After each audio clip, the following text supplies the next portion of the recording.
¿Qué tal? Muy buenas. Nos volvemos a ver una semana más. Encantado de estar con vosotros. Y aquí me veis con mi cosecha de la mañana, con mi recolección de la mañana. Y es un día en el que me gustaría hablar sobre nuestra relación con el mundo, sobre cómo lo que nos rodea puede ayudar a nuestro crecimiento personal, a nuestra introspección, escrutinio de uno mismo a través de la relación con lo exterior. Y para afrontar este tema he creído interesante que a lo mejor podía empezar la mañana corriendo. He salido a dar una vuelta, aprovechando que estoy al lado de un parque natural. Entonces he llegado a un lugar donde he podido encontrar esta maravillosa sorpresa, porque se trata de plantas aromáticas que además tienen un sentido en nuestra cocina. La mañana ha empezado básicamente al amanecer, un poco más tarde, en esa hora que también se parece un poco al atardecer, cuando la luz es muy tenue, todo está un poco húmedo. Digamos que uno percibe con mucha más fuerza los aceites esenciales de los árboles, en este caso los pinos. Estoy al lado del Mediterráneo, y también los arbustos y las plantas aromáticas. Y bueno, la carrera ha sido suave, pero implicaba subir unas colinas hasta llegar hacia una especie de balcón desde donde se divisa el mar. Estamos hablando de un parque natural, entonces los caminos son intransitados, rurales. Ha sido una subida desde la parte más baja del Horcajo hasta arriba de todo. El desnivel era de unos 450 metros. Y ya os podéis imaginar, una vez uno llega a la pequeña meta, que es la zona más alta de este balcón hacia el mar, y uno puede ver las vistas cuando precisamente sale el sol, rodeado de este tipo de sorpresas. Pues la verdad es que ha sido interesante, y he pensado, bueno, voy a compartirlo con ellos. Y entonces he recolectado un poco de romero. Me gustaría que pudierais olerlo conmigo. También un poco de tomillo, con las flores que son prácticamente imperceptibles, pero realmente en la luz de la mañana tienen un aspecto indescriptible. El verde muy intenso del romero recién salido. No estamos hablando del romero aquel leñoso de la última parte de la primavera, sino el que acaba de salir, y el tomillo totalmente florecido. Estas plantas rodeadas de otros arbustos con flores. Interesante, ¿verdad? Entonces, ¿qué mejor manera de afrontar el día y compartir lo demás con vosotros? Porque estamos hablando de una porción de un día, un corto plazo, pero que tiene una relación con nuestra manera de ver el mundo, con el largo plazo, ¿verdad? Entonces me gustaría poder expresar de un modo inteligible, que no sea demasiado, que sea un poco poético, pero no demasiado, cómo nuestra actitud puede hacer que nuestro corto plazo, lo que ocurre ahora, se ensanche. Tenemos como una mirada un poco más a largo plazo. Tenemos una perspectiva de las cosas. Y eso es importante. Es importante por una serie de razones. ¿Por qué la introspección, o una mirada hacia nuestro interior, es importante para el crecimiento personal? Bueno, nos encontramos, como ya hemos comentado en alguna ocasión, en una época de aceleración, en una época en que también se diluye la diferencia entre el significado de lo que está cerca de nosotros y lo que está lejos. Las nociones de cercanía y longitud, lejanía, se diluyen porque tenemos una serie de herramientas, tenemos transporte moderno, pero también comunicaciones inmediatas con imagen en alta resolución.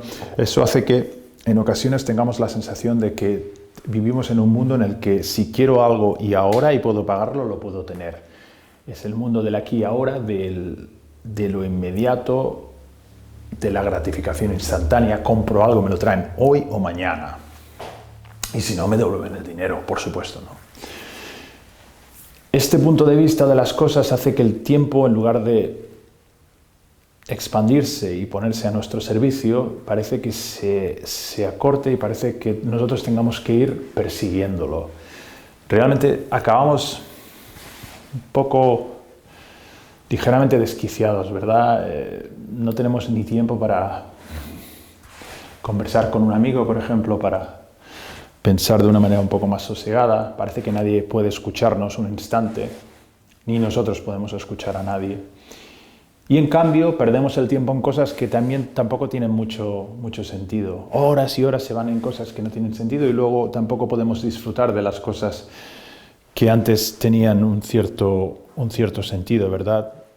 Todos tenemos relación o hemos conocido afortunadamente otros tiempos en que nuestros mayores pues conocían los mejores sitios para ir a buscar plantas aromáticas, luego para cocinarlas. Ponían el agua fresquita en un botijo, lo dejaban a la sombra y cuando era necesario beber, uno bebía agua fresca sin necesidad de refrigerador. Los patios interiores de las viviendas había que regarlos en un momento determinado, tenían también flores o una pequeña fuente y siempre estaban frescos cuando era necesario y así, ¿no? Parece que hayamos perdido un poco la capacidad para comportarnos con nuestro lugar inmediato, con lo que nos rodea, como auténticos jardineros. Porque un buen jardinero no está esperando optimizar totalmente su trabajo, o no está esperando empezar y acabar y ya, y que las plantas se cuiden solas, sino que un jardinero ni empieza ni acaba.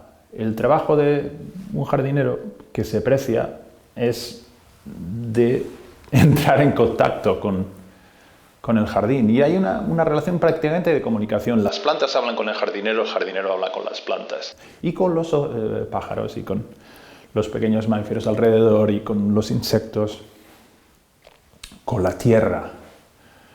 Hasta las setas y los espárragos hablan con el jardinero, ¿verdad? Hemos perdido esta relación, pero nunca es tarde para cambiar o resintonizar, ¿verdad? Porque se trata de un tema de resintonización, es algo que tenemos en nosotros mismos. No hemos perdido para siempre, simplemente creemos tener o tenemos la sensación de que no hay tiempo para nada, ¿no? Paremos un momento, respiremos y pensamos, bueno, ¿cuál es mi jardín? ¿De qué manera quiero estar yo con mi entorno? Cuando hablamos de jardín estamos poniendo una parábola. Puede ser, por ejemplo, un oficio, o puede ser la relación que entablamos con otros, o puede ser una vocación. Por ejemplo, si uno tiene la intención de cultivar su entorno con conocimiento, o uno tiene la intención de aprender de algo o de alguien, ¿verdad? Es la actitud que uno tiene con lo que le rodea. Entonces, entendamos jardín como una metáfora, una parábola. En el siglo XIX, cuando el idealismo alemán empezó a tener la importancia que luego le darían las ideologías que se aprovecharon de esta tendencia, de esta corriente filosófica, filósofos como el alemán Hegel empezaron a hablar de este término alemán que luego, por ejemplo, el inglés absorbería. En castellano no lo hemos absorbido este término, pero sí que lo entendemos. Zeitgeist, el espíritu del tiempo. Cuando surgió este concepto, la idea de estos filósofos era constatar que cuando transcurre nuestra vida nos encontramos en un entorno, en un espíritu de las cosas, en una actualidad, y es muy difícil desentrañar o pararse un momento y decir, no, el aire, la moda de las cosas, la coyuntura, no deja de ser un ruido de este momento, pero eso no es la realidad.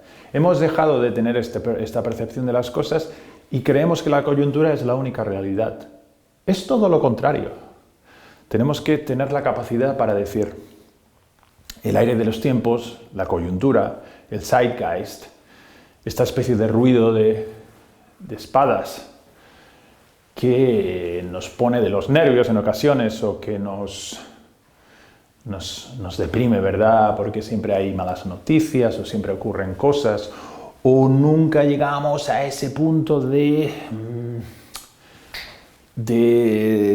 tener lo que queremos, de tener una relación absolutamente impoluta con lo que nos rodea, etc. Como nunca estamos en ese punto culminante, pues siempre estamos con esa especie de como de pensamiento derrotista, ¿verdad? Siempre tenemos algo en lo más hondo de la mente que nos cohíbe, ¿Cómo hacer frente a esta especie de ocupación de nuestro espacio personal por la coyuntura, por el zeitgeist? Bueno, simplemente tenemos que constatar que no somos los únicos que viven este problema y que a lo mejor la única diferencia que va a haber entre nosotros y otras personas que van a seguir viviendo un poco a remolque de este espíritu del tiempo es nuestra lucidez. Es decir, de acuerdo, estamos en una situación en estos momentos que es transitoria, luego vendrán otras situaciones. Nosotros necesitamos, desde nuestro punto de vista, escucharnos a nosotros mismos e intentar desarrollar nuestro proyecto vital de acuerdo con nuestros intereses, más allá de lo que pueda influir lo que ocurre a nuestro alrededor. En ocasiones va a ser difícil, pero he aquí el reto de la introspección productiva y positiva. Incluso en circunstancias complicadas, si entendemos que el tiempo podemos ampliarlo, no para ir detrás de él, sino para que nosotros nos acomodemos y nosotros nos comandamos nuestra propia vida, si entramos en esta especie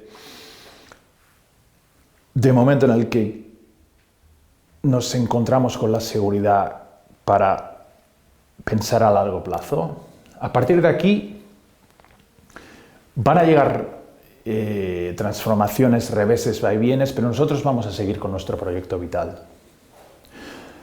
El problema de esta estrategia es que en ocasiones no vamos a tener el premio o no vamos a tener la recompensa, que es falsa, de gente que va a aplaudirnos a nuestro alrededor. En ocasiones es difícil ir al son del propio tambor, como decía el escritor y filósofo de Estados Unidos, Henry David Thoreau, ¿no? Autor de Walden. Si vamos al son de nuestro propio tambor, que es distinto del zeitgeist, del espíritu del tiempo, la gente no va a ir aplaudiéndonos. Simplemente tenemos que encontrar lo que tiene sentido el camino que tiene sentido para nosotros, y la única recompensa va a ser nuestro bienestar y el cultivo que vamos a hacer de algo. Volvamos a la metáfora de los jardines o de caminar en el bosque.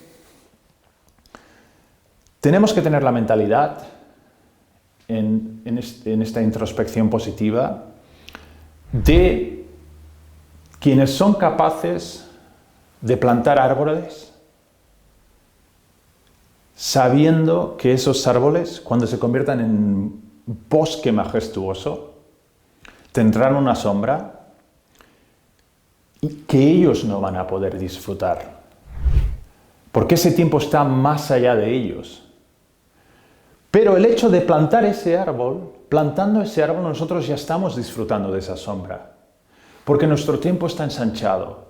¿Seremos capaces de plantar esos árboles y de tener esta especie de capacidad para comprender que cuando estamos plantando ese árbol ya estamos disfrutando de su sombra? Es algo que es posible hacer. Es algo que es posible hacer. Lo que ocurre es que en ocasiones es complejo, en ocasiones tenemos esta especie de necesidad de conseguir, de lograr el reconocimiento, de lograr esta especie de premio económico para, por ejemplo, para comprar cosas o para pagar cosas. Al entrar en esta especie de círculo vicioso, perdemos un poco la perspectiva de lo que realmente nos importa. Pero si somos capaces de plantar árboles de cuya sombra no vamos a disfrutar, teóricamente, que sí que lo haremos, pero teóricamente, según los otros, quienes nos rodean, no vamos a hacerlo. Si somos capaces de comprender esto, ya vamos en el buen camino. Entonces, esto está muy relacionado con una necesidad actual que hemos olvidado y que entronca con el jardinero, del que estábamos hablando al principio. Y es tener la capacidad para ir con el mundo, para saber mantener sistemas complejos. El mundo es bastante complejo, tenemos que crear un entorno en el que las cosas casi se mantienen a sí mismas. No hay cosas que se rompen, sino evolucionan. Pero a mejor, porque nuestra participación va a permitir que evolucionen a mejor. Hay que evitar los riesgos de la moda del momento y comprender que nosotros podemos tanto beneficiarnos como mejorar este jardín que nos rodea, ¿no? Entonces, esta especie de manera de pensar tiene muchas extrapolaciones. Si, por ejemplo, nos vamos a uno de los padres del psicoanálisis, o realmente uno de los principales discípulos de Freud, Carl Jung, en 1909, cuando era un discípulo muy joven de Freud, en un viaje en el que acompañó a Freud a Estados Unidos, él soñó algo que luego comentaría Freud. Era básicamente un sueño en el que él se encontraba en una casa que no era exactamente su casa, pero se parecía. Entonces él, dentro del sueño, era como si estuviera consciente.